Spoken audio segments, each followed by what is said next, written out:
LGBTQ rights have gone too far and is just attention seeking. Okay. All right. Good comment. Okay. Mental illness is just an excuse for being weak. Yep. Mental illness. Yep. Okay. Got it. Gotta go ahead and comment. Go ahead. Black Americans have no culture. Okay. All right. That one should piss you off. Okay. That's good. Okay. Hold on. Okay. Just checking. Old people should lose the right to drive and vote. All right. Okay, this is good. Now then, let's have a very nuanced and very philosophical debate about all those topics I just said. And let's do it online where we can't see each other's faces.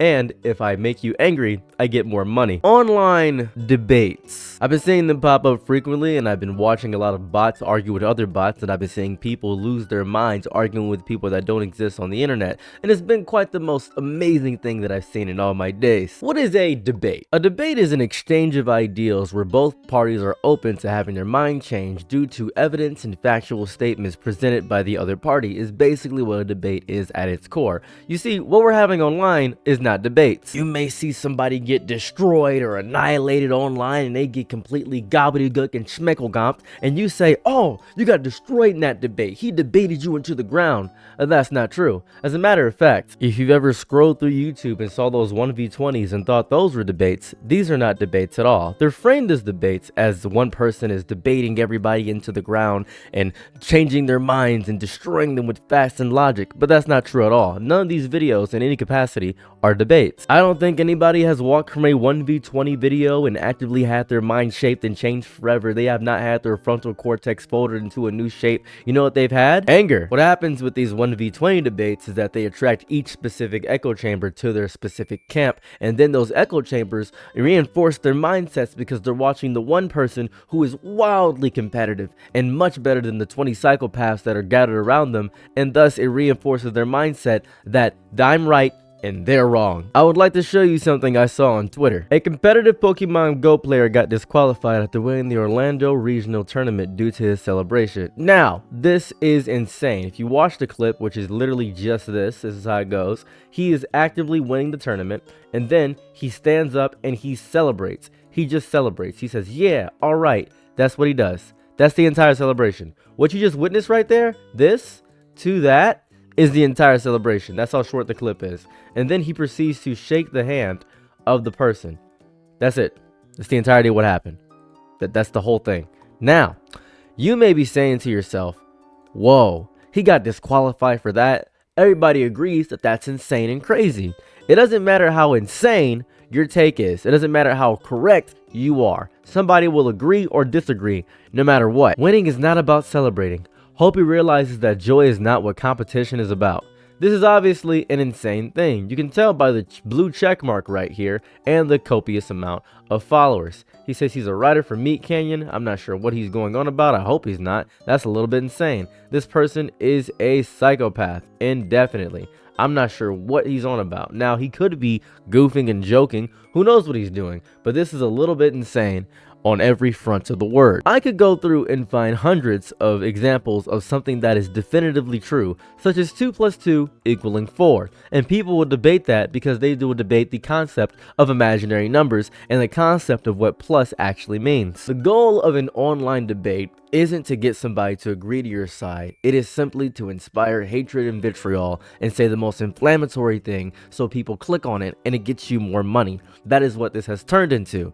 You see, this is the big problem. Generative AI tools make rage bait easier and faster to produce. Rage bait is particularly more prevalent among creators who make most of their money from platform payments, e.g. TikTok's Creator Rewards Program, YouTube Partner Program, Meta's Monetization Program bonuses.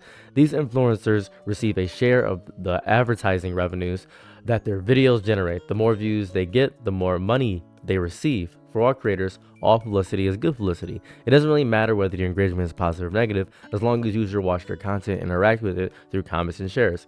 In the short term, this strategy is effective if you're good at manufacturing viral content. In the long run, however, chasing views is hard to sustain.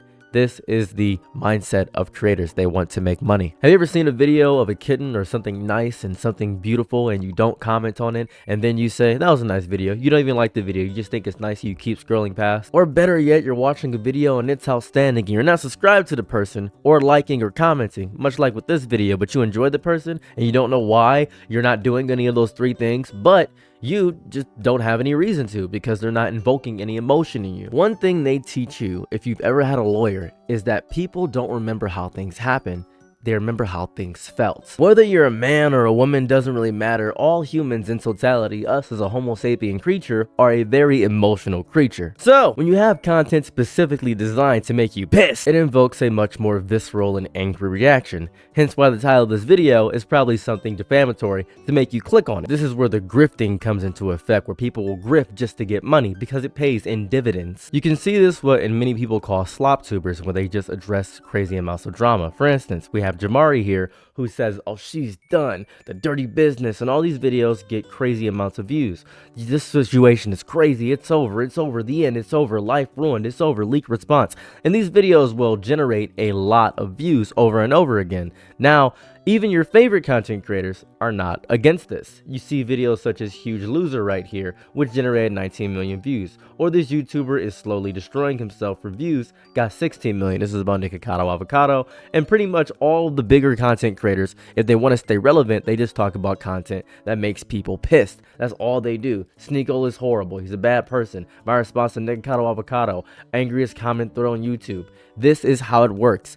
Getting rage bait, filling it the droves with nasty, angry, vitriolic thing. As a matter of fact, even if you go to his channel recently, I'm pretty sure it's all just insulting people. She's disgusting. Bye. More madness from these pathetic selfers. This is unacceptable. Some wild stuff happened. Crazy chase. I don't like Dana White. All angry and hate-filled content overall. And this is one of the biggest content creators on the platform. One of the people that people enjoy the most. But it pays because people love being angry. I guess that's not the best way to phrase it. Let me phrase it better. People love feeling as if their emotions are doing something. That's more important than actually getting progress done. Picture this for a second. You could do the constructive groundwork for activism and actively make a change in society, do legislation and go through the hard work of actually speaking to people and actively having a horrifying time going out and having a shared mutual network and mutual aid connection effort. That's what they did during the riots.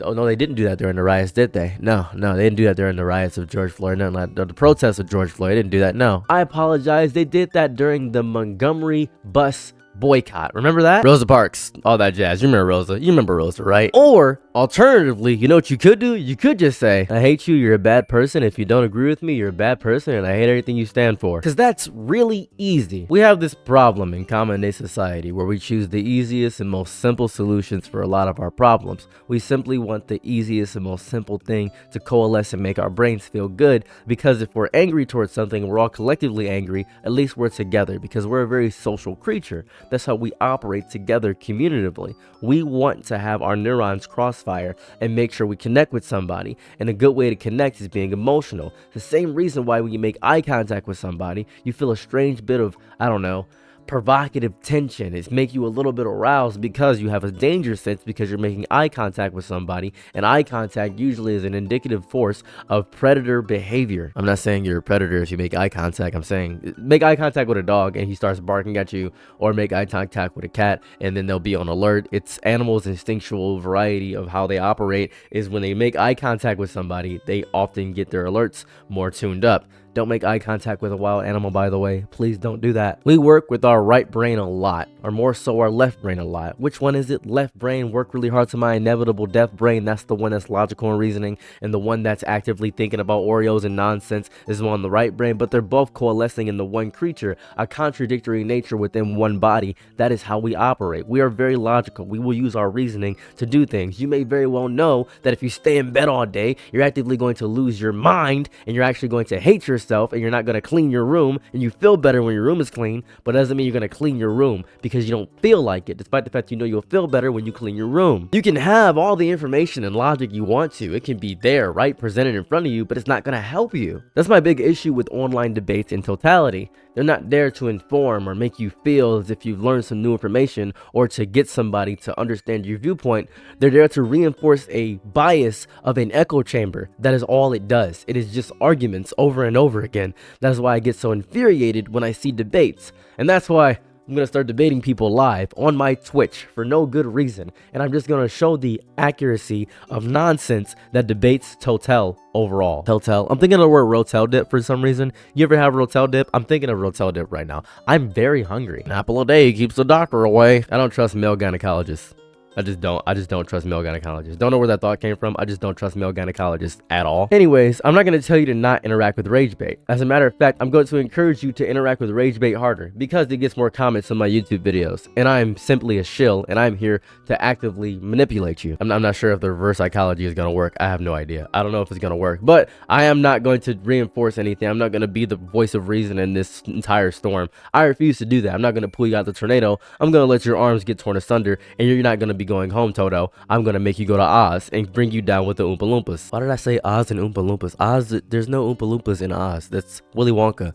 Don't know where my brain crossfire getting those. I don't know where that happened. Don't know where that happened. Anyways, I hope this gave you a little bit of insight, or you've probably seen a better YouTuber do this in a more constructive manner than me, but I wanted to do it because it's my channel and I want to talk about things I want to talk about. Anyways, if you made it to the end of the video, you probably enjoy my voice presence and you enjoy me ever so slightly, so you might enjoy giving me $1 a month on Patreon. I try my best to produce 2 videos a day, and also I have a second channel where I am playing a bunch of video games. If you are more inclined to watch some video game content and want to take a break from all the drama, I would appreciate that. I also post a few absurd thoughts and posts from my stream if you want to see some fun over there, so that's my second channel as well. Patreon is going to be linked in the top comment or somewhere in my description. If you don't want to follow that, that's fine. Go ahead, don't forget to like, comment, and subscribe. If you don't do that, then that's fine and dandy. Just enjoy your day, I guess. I'm not going to force you to do anything. I can't control you. Well, that's the end of the video. In any case, I've been me. I'm out. Peace. Bye.